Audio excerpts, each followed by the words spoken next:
اور دوسروں کو بھی اس کی تلقین کرو۔ وَحَنَانًا مِّن لَّدُنَّا وَزَكَاةً وَكَانَ تَقِيًّا، اور خاص اپنے پاس سے نرم دلی اور پاکیزگی بھی، اور وہ بڑے پرہیزگار تھے۔ وَبَرًّا بِوَالِدَيْهِ وَلَمْ يَكُن جَبَّارًا عَصِيًّا، اور اپنے والدین کی خدمت گزاری کرنے والے، اور وہ سرکش نہیں تھے، نہ نافرمان تھے۔ وَسَلَامٌ عَلَيْهِ يَوْمَ وُلِدَ وَيَوْمَ يَمُوتُ وَيَوْمَ يُبْعَثُ حَيًّا، اور اللہ تعالیٰ کی طرف سے سلام ہے ان پر، اس دن بھی جس روز وہ پیدا ہوئے، اس دن بھی جس روز انہیں موت آئے گی، اور اس دن بھی جس روز انہیں زندہ کر کے دوبارہ اٹھایا جائے گا۔ وَاذْكُرْ فِي الْكِتَابِ مَرْيَمَ، اور اس کتاب میں مریم کا بھی تذکرہ کرو، اس وقت کا تذکرہ جب وہ اپنے گھر والوں سے علیحدہ ہو کر اس جگہ چلی گئیں جو مشرق کی طرف واقع تھا۔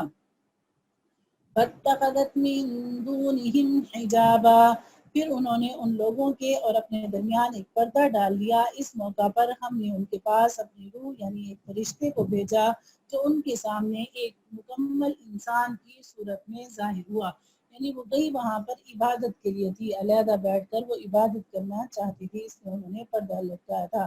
قالت انی اعوذ بالرحمن منک ان کنت تقیا، مریم نے کہا میں تم سے خدا رحمان کی پناہ مانگتی ہوں، اگر تم میں خدا کا خوف ہے تو یہاں سے ہٹ جاؤ، یعنی ڈر گئی اور پریشان ہو کر گڑ گڑانے لگی۔ قال انما انا رسول ربک، فرشتے نے کہا میں تو تمہارے رب کا بھیجا ہوا فرشتہ ہوں، اور اس لیے آیا ہوں تاکہ تمہیں ایک پاکیزہ لڑکا دوں۔ قالت انا يكون لي غلام ولم يمسسني بشر ولم أك بغيا، مریم نے کہا میرے لڑکا کیسے ہو جائے گا جبکہ مجھے کسی بشر نے چھوا تک نہیں، اور نہ میں کوئی بدکار عورت ہوں۔ قال كذلك قال ربك هو علي هين، فرشتے نے کہا ایسا ہی ہو جائے گا، تمہارے رب نے فرمایا ہے یہ میرے لیے ایک معمولی بات ہے، اور ہم یہ کام اس لیے کریں گے تاکہ اس لڑکے کو لوگوں کے لیے اپنی قدرت کی ایک نشانی بنائیں اور اپنی طرف سے رحمت کا مظاہرہ کریں، اور یہ بات پوری طرح طے ہو چکی ہے۔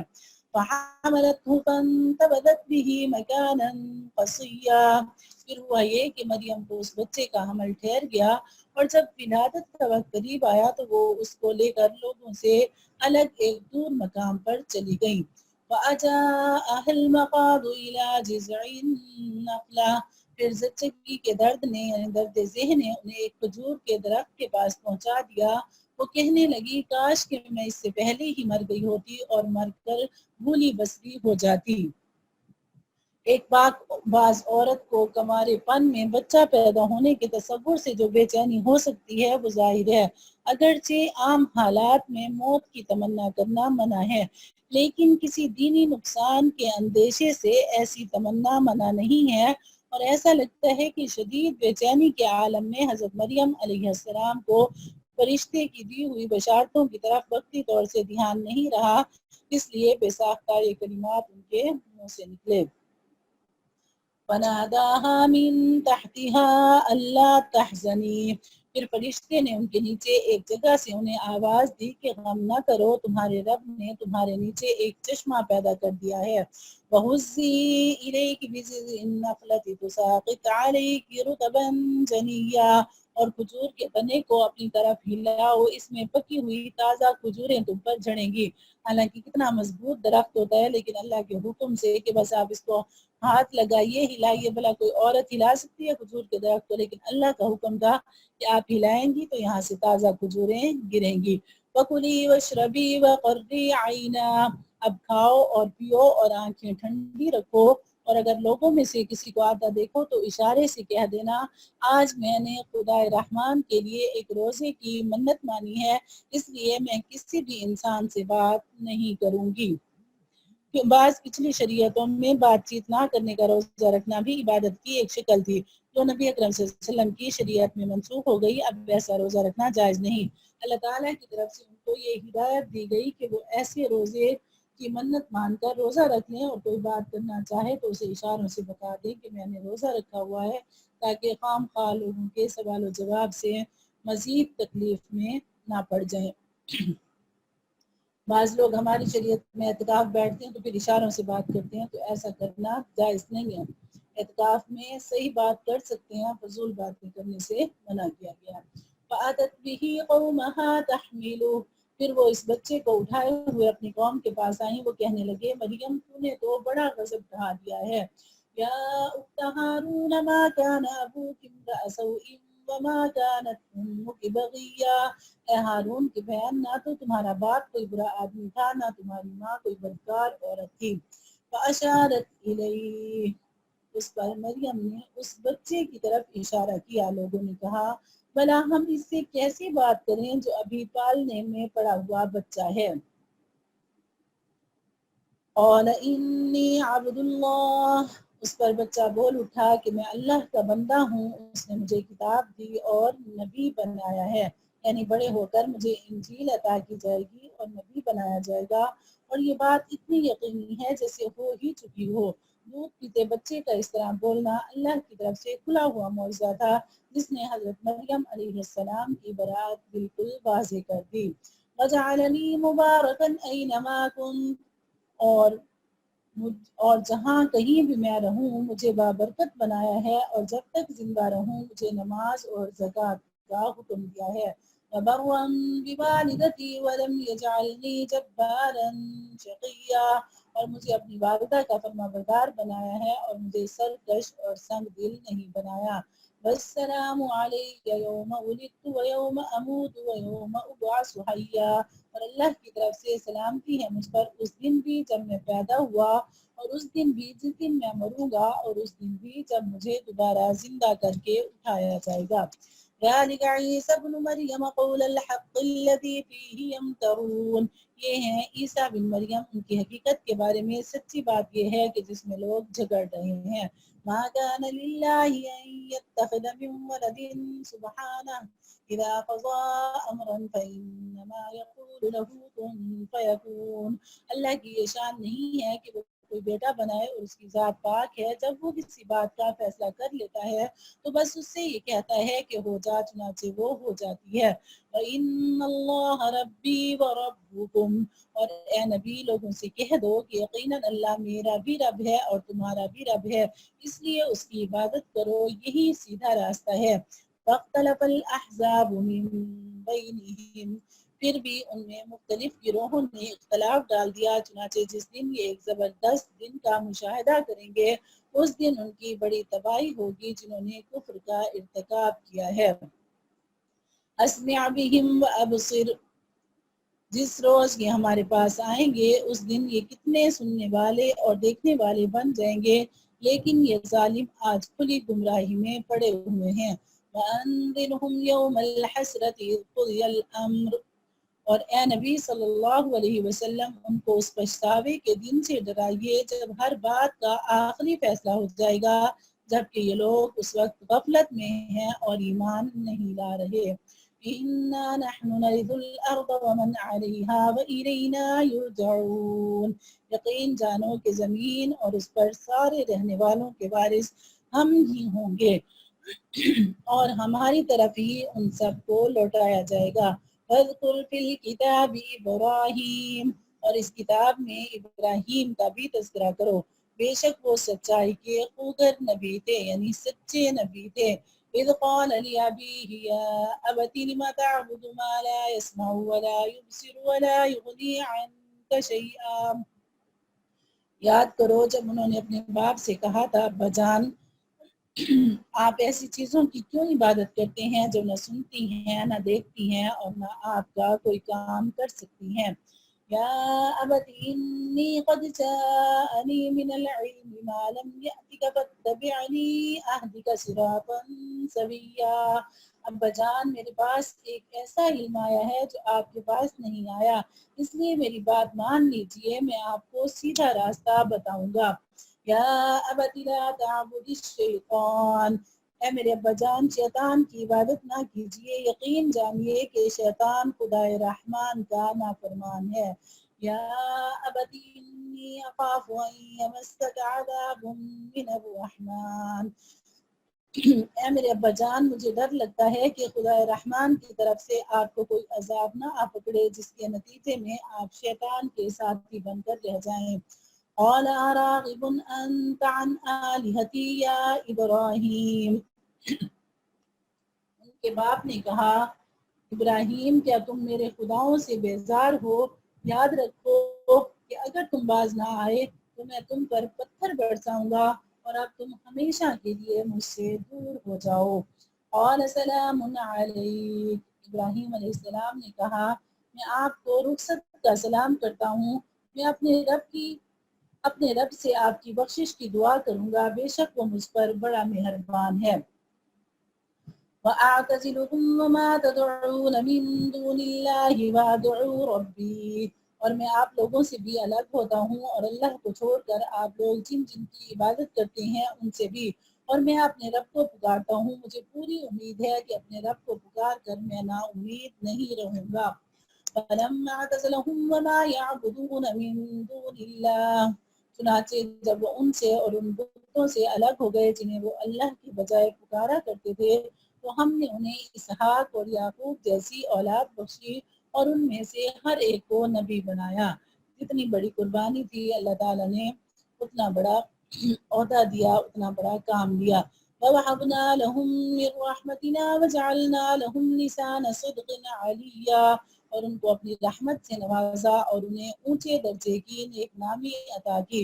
وَاذْكُرْ فِي الْكِتَابِ مُوسَىٰ. اور اس کتاب میں موسیٰ کا بھی تذکرہ کرو، بے شک وہ اللہ کے چنے ہوئے بندے تھے اور رسول اور نبی تھے. حضرت موسیٰ اور حضرت ہارون علیہ السلام کا مفصل واقعہ آگے آ رہا ہے. پیچھے بھی ہم کافی ان کے بارے میں پڑھ کر آئے ہیں. وَنَادَيْنَاهُ مِن جَانِبِ الطُّورِ الْأَيْمَنِ وَقَرَّبْنَاهُ نَجِيًّا. ہم نے انہیں کوہ طور کی دائیں جانب سے پکارا اور انہیں اپنا رازدار بنا کر اپنا قرب عطا کیا. وَوَهَبْنَا لَهُ مِن رَّحْمَتِنَا أَخَاهُ هَارُونَ نَبِيًّا. اور ہم نے ان کے بھائی ہارون کو نبی بنا کر اپنی رحمت سے انہیں ایک مددگار عطا کیا. وَاذْكُرْ فِي الْكِتَابِ اسماعیل. اور اس کتاب میں اسماعیل علیہ السلام کا بھی تذکرہ کرو، بے شک وہ وعدے کے سچے تھے اور رسول اور نبی تھے. وَكَانَ يَأْمُرُ أَهْلَهُ بِالصَّلَاةِ وَالزَّكَاةِ. اور وہ اپنے گھر والوں کو بھی نماز اور زکوٰۃ کا حکم دیا کرتے تھے اور اپنے رب کے نزدیک پسندیدہ تھے. وَاذْكُرْ فِي الْكِتَابِ إِدْرِيسَ. اور اس کتاب میں ادریس کا بھی تذکرہ کرو، بے شک وہ سچائی کے خودر نبی تھے، یعنی وہ سچے نبی تھے. وَرَفَعْنَاهُ مَكَانًا عَلِيًّا. اور ہم نے انہیں بلندی دے کر ایک بلند مقام تک پہنچا دیا. اس سے مراد نبوت اور رسالت اور تقویٰ اور بزرگی کا اعلیٰ مرتبہ ہے جو ان کے زمانے میں انہیں کو عطا ہوا. بائبل میں ان کے بارے میں یہ بیان کیا گیا ہے کہ اللہ تعالیٰ نے انہیں زندہ آسمان پر اٹھا لیا تھا. تفسیر کی بعض کتابوں میں بھی ایسی کچھ روایات آئی ہیں جن کی بنیاد پر کہا گیا ہے کہ اس آیت میں اس واقعے کی طرف اشارہ ہے، لیکن یہ روایتیں سند کے اعتبار سے نہایت کمزور اور ناقابل اعتبار ہیں.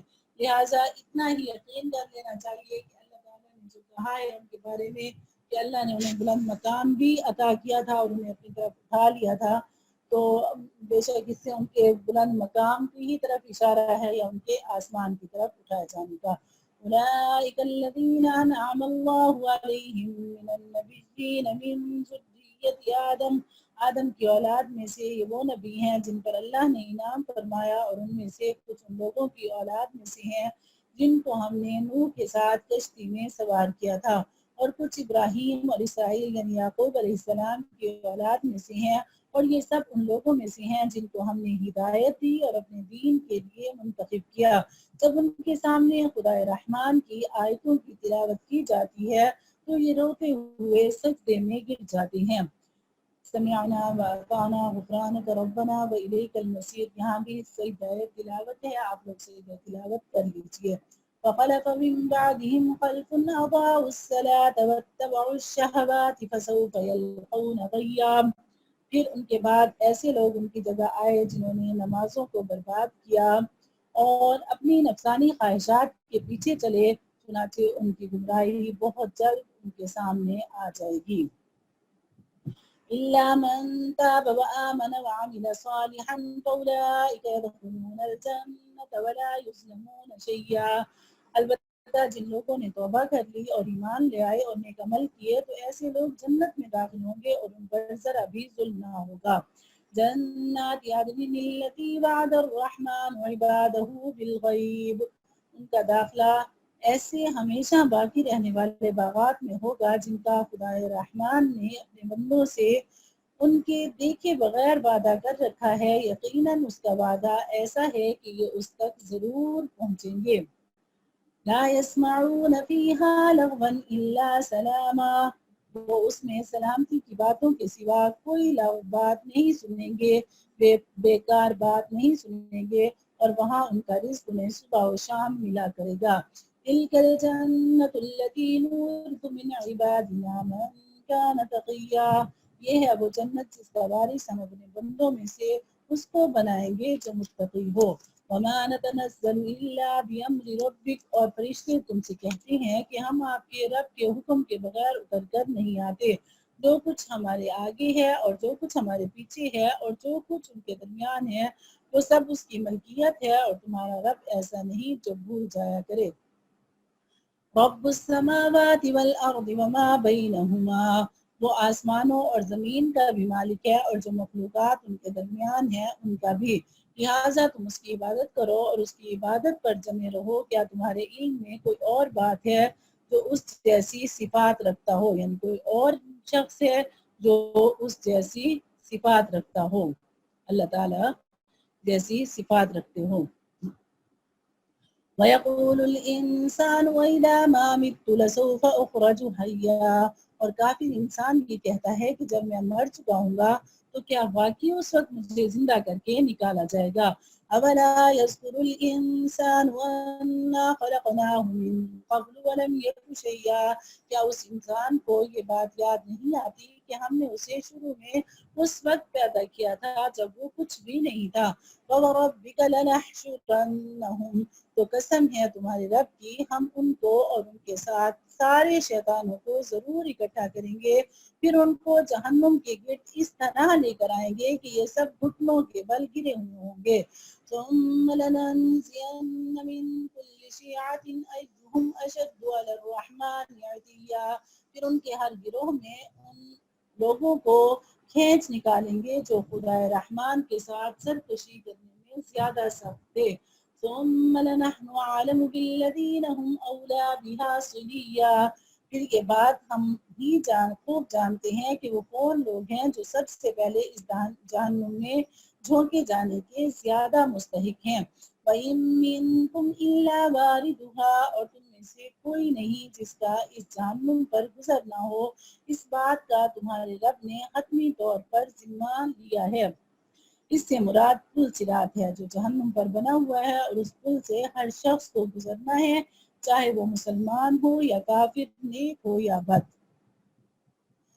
ثم ننجي الذين اتقوا ونذر الظالمين فيها جثيا، پھر جن لوگوں نے تقوی اختیار کیا ہے انہیں تو ہم نجات دے دیں گے، اور جو ظالم ہیں اس حالت میں ان کو چھوڑ دیں گے کہ وہ اس جہنم میں گھٹنوں کے بل گرے ہوئے ہوں گے۔ وَإِذَا تُتْلَى عَلَيْهِمْ آيَاتُنَا بَيِّنَاتٍ، اور جب ان کے سامنے ہماری کھلی کھلی آیتیں تلاوت کی جاتی ہیں تو کافر لوگ مومنوں سے کہتے ہیں بتاؤ ہم دونوں فریقوں میں سے کس کا مقام زیادہ بہتر ہے اور کس کی مجلس زیادہ اچھی ہے۔ وَكَمْ أَهْلَكْنَا قَبْلَهُمْ مِنْ قَرْنٍ هُمْ أَحْسَنُ أَثَاثًا وَرِئْيًا، اور وہ یہ نہیں دیکھتے کہ ان سے پہلے ہم کتنی نسلیں ہلاک کر چکے ہیں جو اپنے ساز و سامان اور ظاہری آن بان میں ان سے کہیں بہتر تھی۔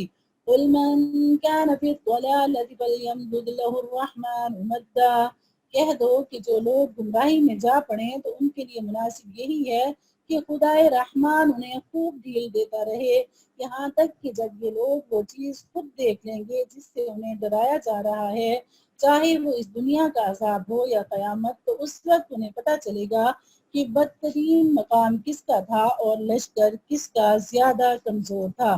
وَيَزِيدُ اللَّهُ الَّذِينَ اهْتَدَوْا هُدًى، اور جن لوگوں نے سیدھا راستہ اختیار کر لیا ہے اللہ ان کو ہدایت میں اور ترقی دیتا ہے۔ اور جو نیک عمل باقی رہنے والے ہیں ان کا بدلہ بھی تمہارے رب کے یہاں بہتر ملے گا اور ان کا مجموعی انجام بہتر ہوگا۔ أفرأيت الذي كفر بآياتنا وقال لأوتين مالا وولدا، بھلا تم نے اس شخص کو بھی دیکھا جس نے ہماری آیتوں کو ماننے سے انکار کیا ہے اور یہ کہا ہے کہ مجھے مال اور اولاد آخرت میں بھی ضرور ملیں گے۔ اطلع الغیب ام اتخذ عند الرحمن عہدا، کیا اس نے عالم غیب میں جھانک کر دیکھ لیا ہے یا اس نے خدا رحمان سے کوئی عہد لے رکھا ہے؟ کلا سنکتب ما یقول ونمد له من العذاب مدا، ہرگز نہیں، جو کچھ یہ کہہ رہا ہے ہم اسے بھی لکھ لیں گے اور اس کے عذاب میں اور اضافہ کر دیں گے۔ وَنَرِثُهُ مَا يَقُولُ وَيَأْتِينَا فَرْدًا، اور جس مال اور اولاد کا یہ حوالہ دے رہا ہے اس کے وارث ہم ہوں گے اور یہ ہمارے پاس تنہا آئے گا۔ وَاتَّخَذُوا مِن دُونِ اللَّهِ آلِهَةً لِيَكُونُوا لَهُمْ عِزًّا، اور ان لوگوں نے اللہ کے سوا دوسرے معبود اس لیے بنا رکھے ہیں تاکہ وہ ان کی پشت پناہی حاصل کریں۔ کَلَّا سَيَكْفُرُونَ بِعِبَادَتِهِمْ، یہ سب غلط بات ہے اور وہ تو ان کی عبادت ہی کا انکار کر دیں گے اور الٹے ان کے مخالف ہو جائیں گے۔ أَلَمْ تَرَ أَنَّا أَرْسَلْنَا الشَّيَاطِينَ عَلَى الْكَافِرِينَ تَؤُزُّهُمْ أَزًّا، اے نبی صلی اللہ علیہ وسلم، کیا آپ کو یہ معلوم نہیں کہ ہم نے کافروں پر شیاطین چھوڑ رکھے ہیں جو انہیں برابر اکساتے رہتے ہیں۔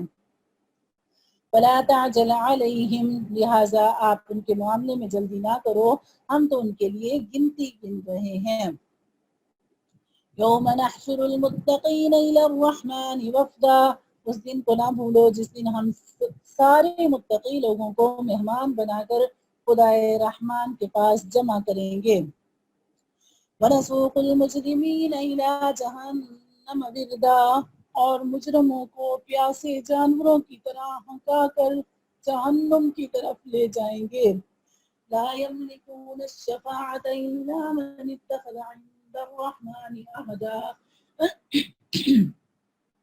لوگوں کو کسی کی سفارش کرنے کا اختیار بھی نہیں ہوگا سوائے ان لوگوں کے جنہوں نے خدائے رحمان سے کوئی اجازت حاصل کر لی ہو۔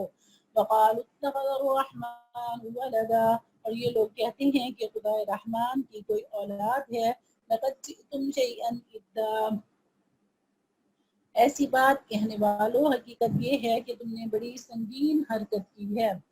تَكَادُ السَّمَاوَاتُ يَتَفَطَّرْنَ مِنْهُ وَتَنشَقُّ الْأَرْضُ وَتَخِرُّ الْجِبَالُ هَدًّا، اور کچھ بعید نہیں کہ اس کی وجہ سے آسمان پھٹ پڑیں، زمین شق ہو جائے اور پہاڑ ٹوٹ کر گر جائیں۔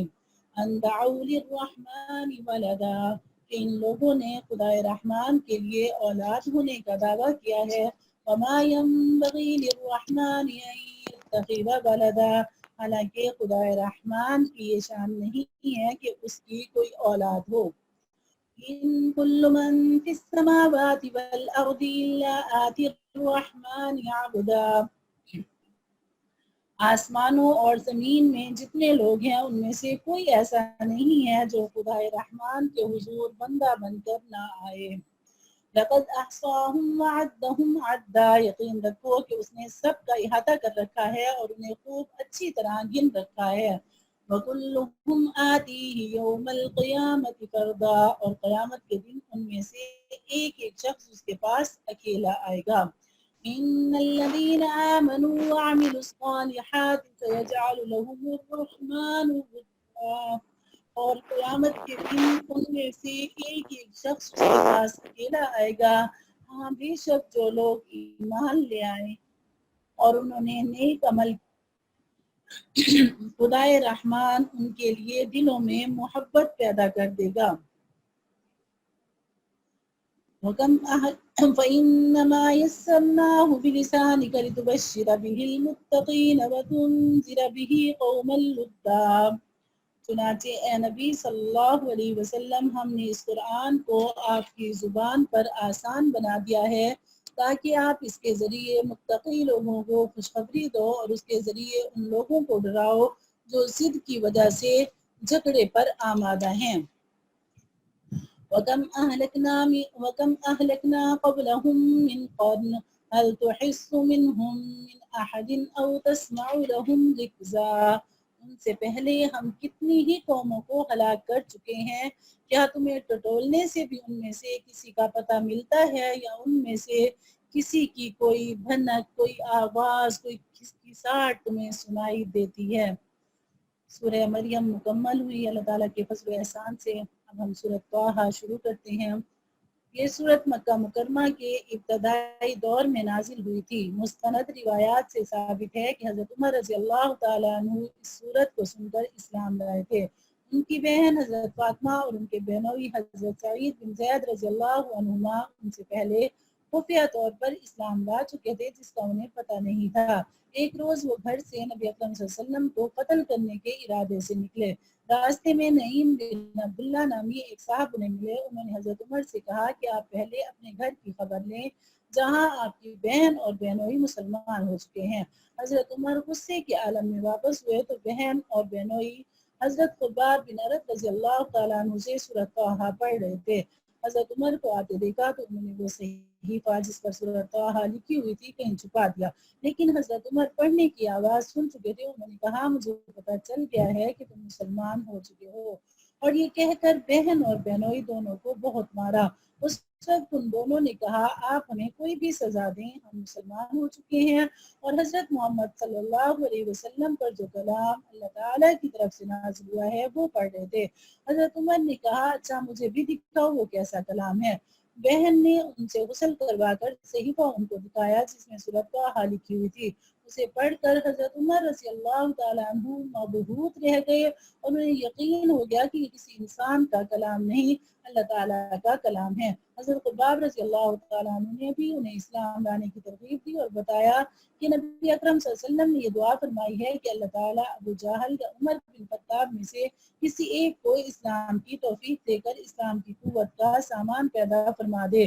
چنانچہ اس وقت وہ نبی اکرم صلی اللہ علیہ وسلم کی خدمت میں حاضر ہوئے اور اسلام قبول کر لیا۔ جس زمانے میں یہ صورت نازل ہوئی وہ مسلمانوں کے لیے بڑی آزمائش اور تکلیفوں کا زمانہ تھا۔ کفار مکہ نے ان پر عرصہ حیات تنگ کر رکھا تھا، اس لیے اس صورت کا بنیادی مقصد ان کو تسلی دینا تھا کہ اس قسم کی آزمائشیں حق کے علم برداروں کو ہر زمانے میں پیش آئی ہیں، لیکن آخری انجام انہی کے حق میں ہوا ہے۔ چنانچہ اس سلسلے میں حضرت موسیٰ علیہ السلام کا واقعہ نہایت تفصیل کے ساتھ اس صورت میں بیان ہوا ہے، جس سے دونوں باتیں ثابت ہوتی ہیں، یہ بھی کہ ایمان والوں کو آزمائشوں کا سامنا کرنا پڑتا ہے اور یہ بھی کہ آخر فتح انہی کی ہوتی ہے۔ اس کے علاوہ یہ بھی ثابت کرنا مقصود ہے کہ تمام انبیاء کرام کی بنیادی دعوت ایک ہی ہوتی ہے کہ انسان خدا واحد پر ایمان لائے، اس کے ساتھ کسی کو شریک نہ ٹھہرائے۔ سورۃ طٰہٰ مکیہ، سورۃ طٰہٰ مکہ مکرمہ میں نازل ہوئی۔ اس کی 135 آیتیں اور 8 رکوع ہیں۔ بسم اللہ الرحمن الرحیم۔ طٰہٰ حروف مقطعات۔ ما انزلنا علیک القرآن لتشقى، ہم نے آپ پر قرآن اس لیے نازل نہیں کیا کہ آپ تکلیف اٹھاؤ، الا تذکرۃ لمن یخشی، البتہ یہ اس شخص کے لیے ایک نصیحت ہے جو ڈرتا ہو۔ تنزیلا ممن خلق السماوات والارض والسماوات العلی، اسے اس ذات کی طرف سے تھوڑا تھوڑا کر کے نازل کیا جا رہا ہے جس نے زمین اور اونچے اونچے آسمان پیدا کیے ہیں۔ الرحمن علی العرش استوی، وہ بڑی رحمت والا عرش پر استوا فرمائے ہوئے ہے۔ لہ ما فی السماوات وما فی الارض وما بینہما وما تحت الثری، آسمانوں اور زمین میں جو کچھ ہے اور ان کے درمیان جو کچھ ہے وہ سب بھی اس کی ملکیت ہے، اور زمین کی تہوں کے نیچے جو کچھ ہے وہ بھی، یعنی گیلی مٹی کے نیچے جو کچھ ہے وہ بھی اس سے معلوم ہے۔ وَإِن تَجْهَرْ بِالْقَوْلِ فَإِنَّهُ يَعْلَمُ السِّرَّ وَأَخْفَى، اگر تم کوئی بات بلند آواز سے کہو یا آہستہ تو وہ چپکے سے کہی ہوئی باتوں کو بلکہ اور زیادہ چھپی ہوئی باتوں کو بھی جانتا ہے۔ اللہ لا الہ الا هو لہ الاسماء الحسنى، اللہ وہی ہے جس کے سوا کوئی معبود نہیں، اس کے اچھے اچھے نام ہیں۔ وَهَلْ أَتَاكَ حَدِيثُ مُوسَىٰ، اور اے نبی صلی اللہ علیہ وسلم کیا آپ تک موسیٰ علیہ السلام کا واقعہ پہنچا ہے؟ إِذْ رَأَىٰ نَارًا فَقَالَ لِأَهْلِهِ امْكُثُوا إِنِّي آنَسْتُ نَارًا، یہ اس وقت کی بات ہے جب ان کو ایک آگ نظر آئی تو انہوں نے اپنے گھر والوں سے کہا تم یہیں ٹھہرو، میں نے ایک آگ دیکھی ہے، شاید میں اس میں سے کوئی شعلہ تمہارے پاس لے آؤں یا اس آگ کے پاس مجھے راستے کا پتہ مل جائے۔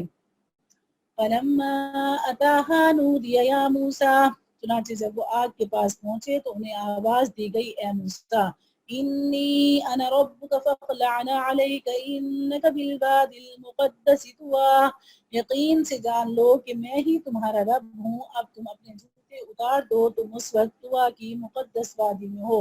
وَأَنَا اخْتَرْتُكَ فَاسْتَمِعْ لِمَا يُوحَىٰ، اور میں نے تمہیں نبوت کے لیے منتخب کیا ہے، لہٰذا جو بات وحی کے ذریعے کہی جا رہی ہے اسے غور سے سنو۔ اننی انا اللہ لا الہ الا انا فاعبدنی، حقیقت یہ ہے کہ میں ہی اللہ ہوں، میرے سوا کوئی معبود نہیں ہے، اس لیے میری عبادت کرو اور مجھے یاد رکھنے کے لیے نماز قائم کرو۔ ان الساعۃ آتیۃ اکاد اخفیہا، یقین رکھو کہ قیامت کی گھڑی آنے والی ہے، میں اس کے وقت کو خفیہ رکھنا چاہتا ہوں تاکہ ہر شخص کو اس کے کیے کا بدلہ ملے۔ فَلَا يُصَدَّنَّكَ عَنْهَا مَن لَّا يُؤْمِنُ بِهَا وَاتَّبَعَ هَوَاهُ فَتَرْدَىٰ، لہٰذا کوئی ایسا شخص تمہیں اس سے ہرگز غافل نہ کر پائے جو اس پر ایمان نہ رکھتا ہو اور اپنی خواہشات کے پیچھے چلتا ہو، ورنہ تم ہلاکت میں پڑ جاؤ گے۔ وَمَا تِلْكَ بِيَمِينِكَ يَا مُوسَىٰ، اور موسیٰ یہ تمہارے دائیں ہاتھ میں کیا ہے؟ قَالَ هِيَ عَصَايَ أَتَوَكَّأُ عَلَيْهَا وَأَهُشُّ بِهَا عَلَىٰ غَنَمِي وَلِيَ فِيهَا مَآرِبُ أُخْرَىٰ، موسیٰ نے کہا یہ میری لاٹھی ہے، میں اس کا سہارا لیتا ہوں اور اس سے اپنی بکریوں پر درخت سے پتے جھاڑتا ہوں اور اس سے میری دوسری ضروریات بھی پوری ہوتی ہیں۔ قَالَ أَلْقِهَا يَا مُوسَىٰ، فرمایا موسیٰ اسے نیچے پھینک دو۔ فَأَلْقَاهَا فَإِذَا هِيَ حَيَّةٌ تَسْعَىٰ، انہوں نے اسے پھینک دیا، بس پھر کیا تھا وہ اچانک ایک دوڑتا ہوا سانپ بن گئی، یعنی وہ لاٹھی۔ قَالَ خُذْهَا وَلَا تَخَفْ، اللہ تعالیٰ نے فرمایا اسے پکڑ لو اور ڈرو نہیں، ہم ابھی اسے اس کی پچھلی حالت میں لوٹا دیں گے، مطلب کوئی ویسی لاٹھی بن جائے گی۔ وَاضْمُمْ يَدَكَ إِلَىٰ جَنَاحِكَ، اور اپنے ہاتھ کو اپنی بغل میں دباؤ، وہ کسی بیماری کے بغیر سفید ہو کر نکلے گا، یہ تمہاری نبوت کی ایک اور نشانی ہوگی۔ لِنُرِيَكَ مِنْ آيَاتِنَا الْكُبْرَىٰ، یہ ہم اس لیے کر رہے ہیں تاکہ اپنی بڑی نشانیوں میں سے کچھ تمہیں دکھائیں۔ اذهب إِلَىٰ فِرْعَوْنَ إِنَّهُ طَغَىٰ، اب فرعون کے پاس جاؤ، وہ سرکشی میں حد سے نکل گیا ہے۔ قَالَ رَبِّ اشْرَحْ لِي صَدْرِي، موسیٰ علیہ السلام نے کہا رب میری خاطر میرا سینہ کھول دیجئے۔ وَيَسِّرْ لِي أَمْرِي، اور میرے لیے میرا کام آسان بنا دیجئے۔ وَاحْلُلْ عُقْدَةً مِّن لِّسَانِي، اور میری زبان میں جو گرا ہے اسے دور کر دیجئے۔ يَفْقَهُوا قَوْلِي، تاکہ لوگ میری بات سمجھ سکیں۔ وَاجْعَل لِّي وَزِيرًا مِّنْ أَهْلِي، اور میرے لیے میرے خاندان ہی کے ایک فرد کو مددگار مقرر کر دیجئے۔ ہارون اخی اشدد بہ ازری، یعنی ہارون کو جو میرے بھائی ہیں ان کے ذریعے میری طاقت کو مضبوط فرما دیجئے۔ وَأَشْرِكْهُ فِي أَمْرِي، اور ان کو میرا شریک کار بنا دیجئے۔ كَيْ نُسَبِّحَكَ كَثِيرًا وَنَذْكُرَكَ كَثِيرًا إِنَّكَ كُنتَ بِنَا بَصِيرًا، تاکہ ہم کثرت سے آپ کی تسبیح کریں اور کثرت سے آپ کا ذکر کریں، بے شک آپ ہمیں اچھی طرح دیکھنے والے ہیں۔ قَالَ قَدْ أُوتِيتَ سُؤْلَكَ يَا مُوسَىٰ، اللہ نے فرمایا موسیٰ تم نے جو کچھ مانگا ہے تمہیں دے دیا گیا ہے۔ وَلَقَدْ مَنَنَّا عَلَيْكَ مَرَّةً أُخْرَىٰ، اور ہم نے تم پر ایک اور مرتبہ بھی احسان کیا تھا۔ إِذْ أَوْحَيْنَا إِلَىٰ أُمِّكَ مَا يُوحَىٰ، جب ہم نے تمہاری ماں سے وحی کے ذریعے وہ بات کہی تھی جو اب وحی کے ذریعے تمہیں بتائی جا رہی ہے۔ أَنِ اقْذِفِيهِ فِي التَّابُوتِ، کہ اس بچے کو صندوق میں رکھو، پھر اس صندوق کو دریا میں ڈال دو، پھر دریا کو چھوڑ دو کہ وہ اسے ساحل کے پاس لا کر ڈال دے، جس کے نتیجے میں ایک ایسا شخص اس بچے کو اٹھا لے گا جو میرا بھی دشمن ہوگا اور اس کا بھی دشمن ہوگا۔ یہاں یہ خیال پیدا ہوگا کہ کیا حضرت موسیٰ علیہ السلام کی والدہ جو تھی ان کو وہی نازل ہوتی تھی؟ قرآن پاک میں بلکہ عربی زبان میں فصاحت ہے، ایک ایک لفظ کے 100 معنی بھی ہیں. جیسے اب لفظ ولی ہے، اس کا معنی غلام بھی ہے، اس کا معنی آقا بھی ہے، مولا، ولی، اس طرح یعنی فصاحت کی وجہ سے ایک ایک لفظ کے کئی معنی ہیں. تو وہی کا معنی بھی ہے اور القاء کا معنی بھی ہے. تو جو نبی ہوتا ہے اس کو وہی ہوتی ہے، اور جو نبی نہیں ہوتا اس کو القاء ہوتا ہے. جیسے شہد کی مکھی کے لیے بھی یہ لفظ ہے، تو وہ شہد کی مکھی بھی تو کوئی نبی ولی نہیں ہے نا، اللہ نے شہد کی مکھی کے دل میں ڈالا. اور اسی طرح اللہ تعالیٰ نے موسیٰ علیہ السلام کے بھی دل میں ڈالا. اور میں نے اپنی طرف سے تم پر ایک محبوبیت نازل کر دی تھی، اور سب یہ اس لیے تھا تاکہ تم میری نگرانی میں پرورش پاؤ. استمشي اختك فتقول هل ادلكم على من يقتله. اس وقت کا تصور کرو جب تمہاری بہن گھر سے چلتی ہے اور فرعون کے لوگوں سے یہ کہتی ہے کیا میں تمہیں اس عورت کا پتہ بتاؤں جو اس بچے کو پالے. اس طرح ہم نے تمہیں تمہاری ماں کے پاس لوٹا دیا. یعنی بچہ رو رہا تھا، پورا محل پریشان تھا، بھاگ دوڑ تھی، بچہ دودھ نہیں پی رہا تھا، اللہ کے حکم سے تھا کہ اپنی ماں سے مل جائے. تو وہ ایسے ایک اجنبی کی طرح بہن اندر آئی اور اس نے کہا کہ میں ایک نیک عورت کو جانتی ہوں، آپ اگر کہیں تو میں آپ کو اسے ملوا دوں. اس طرح ہم نے تمہیں تمہاری ماں کے پاس لوٹا دیا تاکہ اس کی آنکھیں ٹھنڈی رہیں اور وہ غمگین نہ ہو. اور تم نے ایک شخص کو مار ڈالا تھا، پھر ہم نے تمہیں اس گھٹن سے نجات دی. یہ بھی یہی تھا کہ فیصلہ کروانے لگے تھے، دونوں کو سمجھانے لگے تھے، غصے میں آ کے مکہ مارا تو طاقتور اتنے تھے کہ آپ نے حضرت آگے آئے گا واقعہ، حضرت شعیب علیہ السلام کی بیٹیوں کو جو پانی نکال کر دیا تو اتنا بڑا ڈھول نکال لیا جسے کئی طاقتور آدمی نہیں اٹھا سکتے. اکیلے حضرت موسیٰ علیہ السلام نے کھینچا اور پانی نکال دیا. تو وہ اتنی طاقت جو تھی تو وہ اسے غصے سے جو مکہ مارا تو وہ تاب نہیں لا سکا اور وہ مر گیا، اسے مارنے کا ارادہ نہیں تھا.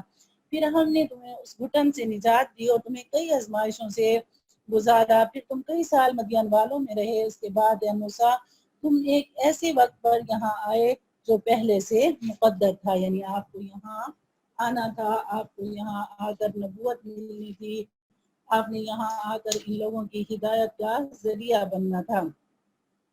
فاصطنعتک لنفسی، اور میں نے تمہیں خاص اپنے لیے بنایا ہے.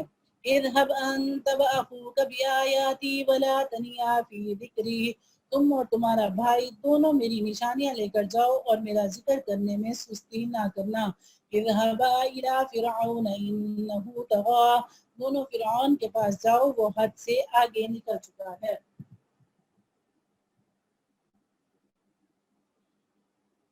فقولا له قولا لینا لعله يتذكر او يخشى، جا کر دونوں اس سے نرمی سے بات کرنا، شاید وہ نصیحت قبول کرے یا اللہ سے ڈر جائے.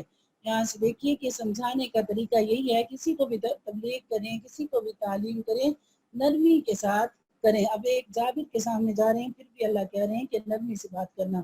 قال ربنا اننا نخاف ان يفرط علينا او ان يطغى، دونوں نے کہا ہمارے رب ہمیں خوف ہے کہ کہیں وہ ہم پر زیادتی نہ کرے یا کہیں سرکشی پر آمادہ نہ ہو جائے.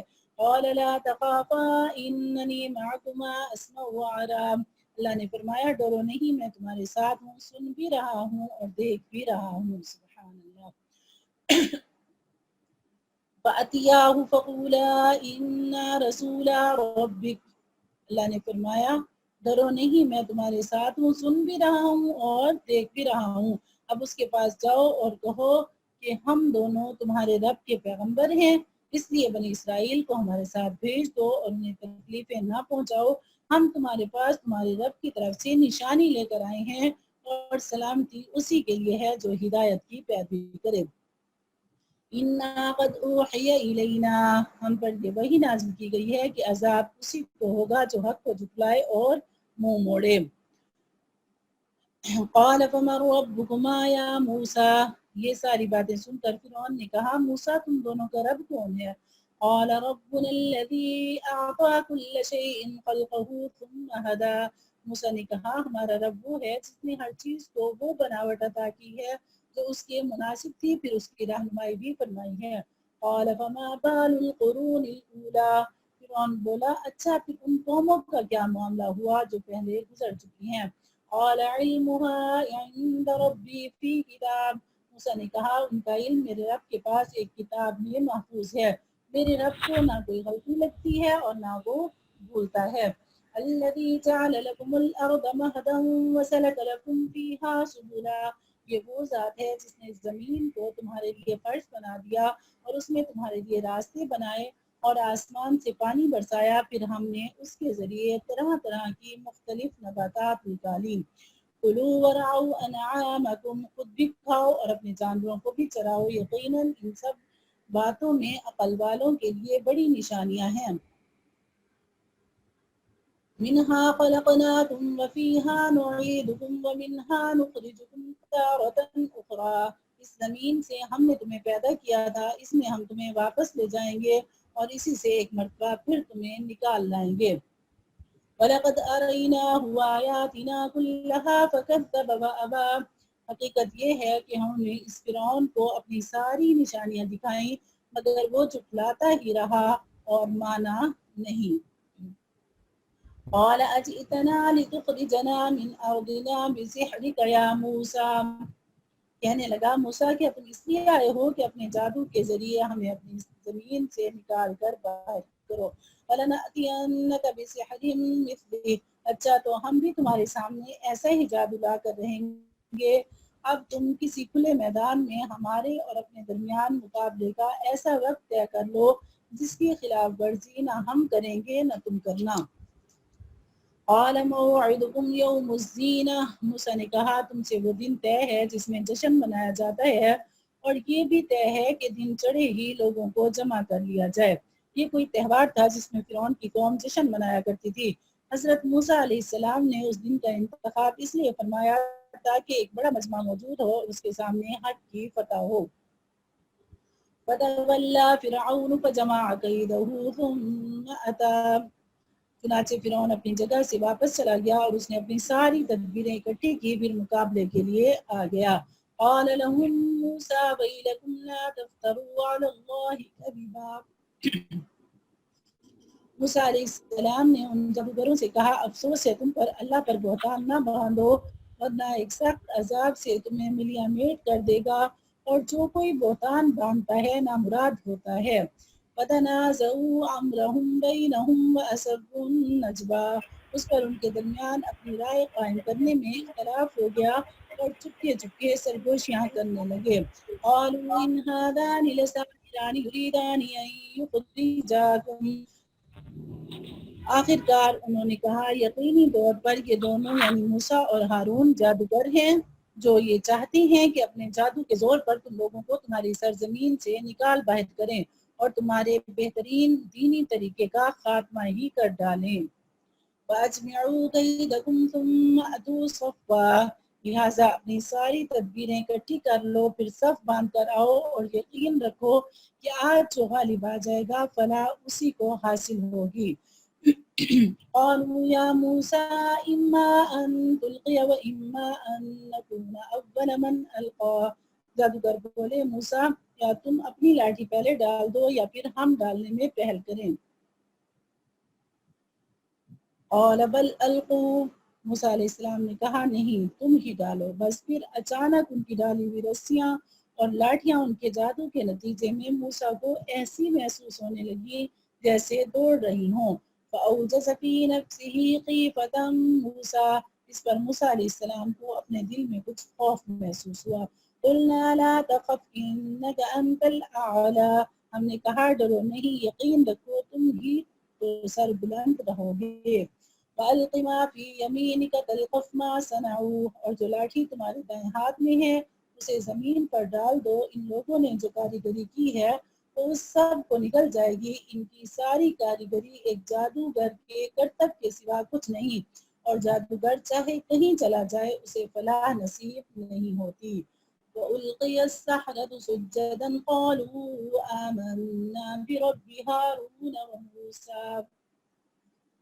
یہی ہوا کہ سارے جادوگر سجدے میں گرا دیے گئے، کہنے لگے کہ ہم ہارون اور موسیٰ کے رب پر ایمان لے آئے. قال آمنتم له قبل أن آذن لكم، فرعون بولا تم ان پر میری اجازت دینے سے پہلے ہی ایمان لے آئے ہو، مجھے یقین ہے کہ موسیٰ تم سب کا سردار ہے، بڑا ہے، جس نے تمہیں جادو سکھایا ہے۔